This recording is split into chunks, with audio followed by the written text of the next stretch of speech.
Olá, fidelidade! Leitura do livro O Despertar da Imaginação, capítulo 3, Caminhos Internos. E os filhos dela lutavam em seu ventre. Então ela indagou: por que estou eu assim? E foi consultar-se com o Senhor. Respondeu-lhe o Senhor: 2 nações nascem em teu ventre, e 2 povos se dividirão de suas entranhas. Um povo será mais forte do que o outro, e o mais velho servirá ao mais moço. Gênesis 25, versículos 22 e 23. A dualidade é uma condição inerente à vida. Tudo que existe é dualizado. O homem é uma criatura dual com princípios contrários incorporados à sua natureza. Ele guerreia dentro de si e apresenta atitudes que são antagônicas à vida. Este conflito é a eterna empreitada, a guerra no céu, a luta incessante do mais novo, a imaginação do homem tentando afirmar sua supremacia sobre o homem mais velho, o homem dos sentidos. Entretanto, muitos dos que são os primeiros serão os últimos, e muitos que são os últimos serão os primeiros. Mateus 19, versículo 30. Ele é aquele que vem depois de mim, cujas correias das sandálias não sou digno de desamarrar.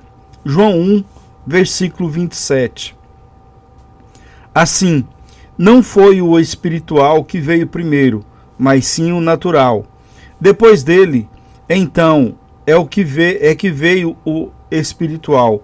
1 Coríntios 15, versículo 47.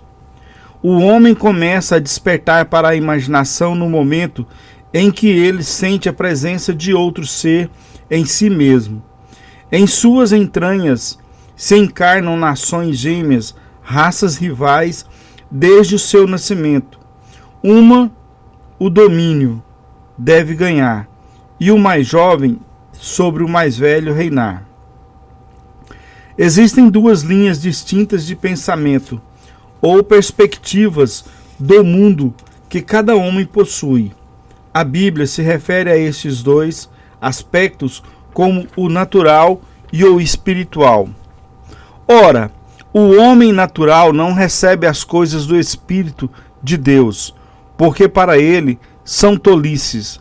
Na verdade, ele nem mesmo pode entendê-las, porque elas são discernidas espiritualmente. 1 Coríntios, versículo 2.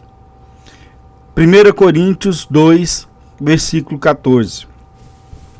O corpo interno do homem é tão real no mundo subjetivo da experiência quanto o seu corpo físico externo é real no mundo das realidades externas.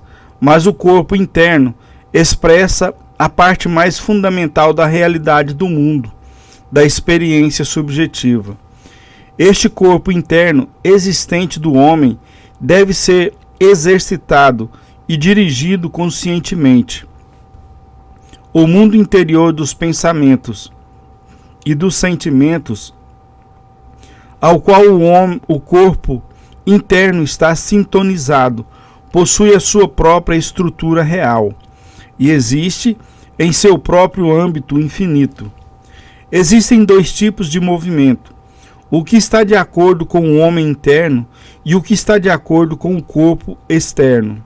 O movimento que está de acordo com o corpo interno é casual, enquanto o movimento externo é compulsório.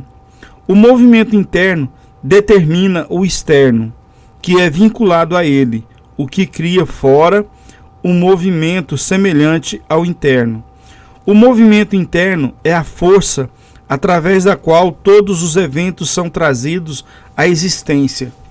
O movimento externo está sujeito à compulsão aplicada a ele pelo movimento do corpo interno. Todas as vezes que as ações do corpo interno corresponderem às ações às quais o corpo externo realiza, para apaziguar o desejo. Esse desejo será realizado.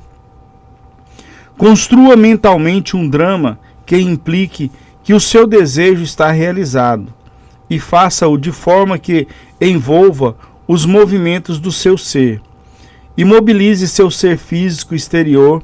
Faça exatamente como se você estivesse indo tirar um cochilo e inicie uma ação predeterminada na sua imaginação. Uma representação vívida de uma ação é o início desta ação. Então, como se você estivesse adormecendo, conscientemente imagine-se em cena. A extensão do sono não é importante. Uma soneca é suficiente, mas trazer uma ação ao sono condensa a fantasia em fato. No primeiro momento, seus pensamentos podem parecer como ovelhas desgarradas, que não têm nenhum pastor. Não se desespere. Se sua atenção te desviar 70 vezes 7, traga de volta 70 vezes 7 ao seu curso predeterminado, até que de exaustão ela siga o caminho apontado. A viagem interior nunca deve estar sem direção. Quando você pegar a estrada para o seu interior, isto é o que você precisa fazer antes de você começar mentalmente. Vá para o prêmio que você já visualizou e aceitou. Em The Road to Xanadu, o professor John Livingston Lewis disse: há muito tempo eu tive a sensação de que este estudo havia se transformado em uma convicção, que fantasia e imaginação não são dois poderes, mas apenas um. A real distinção que existe entre eles não está nos objetos que eles operam, mas sim no grau de intensidade de seu poder operante. Trabalhando em uma frequência mais alta, a energia imaginativa ajusta e transmuta quando nivelada em uma frequência mais branda. A mesma energia se envolve e se junta a estas imagens, que no seu âmbito final indissoluvelmente se fundem em uma só. A fantasia molda, a imaginação funde. Aqui está uma aplicação prática desta teoria. Há um ano atrás, uma garota cega que vive na cidade de São Francisco viu-se confrontada com um problema de transporte. Uma mudança nas rotas de ônibus a obrigou a tomar 3 conduções entre a sua casa e seu trabalho. Isso prolongou sua viagem, que era de 15 minutos, para 2 horas e 15 minutos. Ela pensou seriamente a respeito deste problema e veio à conclusão que um carro seria a solução. Ela sabia que ela não poderia dirigir um carro, mas sentia que ela poderia ser conduzida em um. Colocando essa teoria à prova, que sempre que as ações do seu interior corresponderem às ações do exterior, o seu eu físico apaziguará o seu desejo, e o seu desejo se realizará. Ela disse a si mesma: eu sentarei aqui e imaginarei que estou sendo levada para o meu trabalho. Sentada em sua sala de estar, ela começou a imaginar-se sentada em um carro. Ela sentia o ritmo do motor. Ela imaginou sentir o cheiro de gasolina. Sentia o movimento do carro. Tocava a manga da jaqueta do motorista. E sentia que o motorista era um homem. Ela sentiu o carro parar e, dirigindo-se ao seu companheiro, dizia: obrigado, senhor. Ao que ele respondia: o prazer é todo meu. Então ela saía do carro e ouvia o bater da porta ao fechá-lo. Ela me disse que ela centrava sua imaginação em estar em um carro e, embora cega, ela via a cidade em sua viagem imaginária. Ela não pensava em ter uma carona. Ela pensava estar na carona e em tudo o que lhe era implícito. Este passeio controlado e subjetivamente dirigido elevou a sua imaginação ao seu pleno potencial.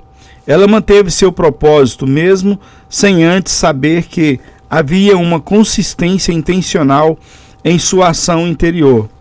Nestas viagens mentais, uma continuidade emocional deve ser sustentada. A emoção do desejo realizado, expectativa e desejo unidos intensamente se transformam em um estado mental, em uma ação física. O seu eu interior se move melhor ao longo do percurso predeterminado quando as suas emoções colaboram. O interior deve ser colocado para fora, e ele é colocado para fora através de grandes pensamentos e sacadas de ganho pessoal. Devemos ter prazer em nossas ações.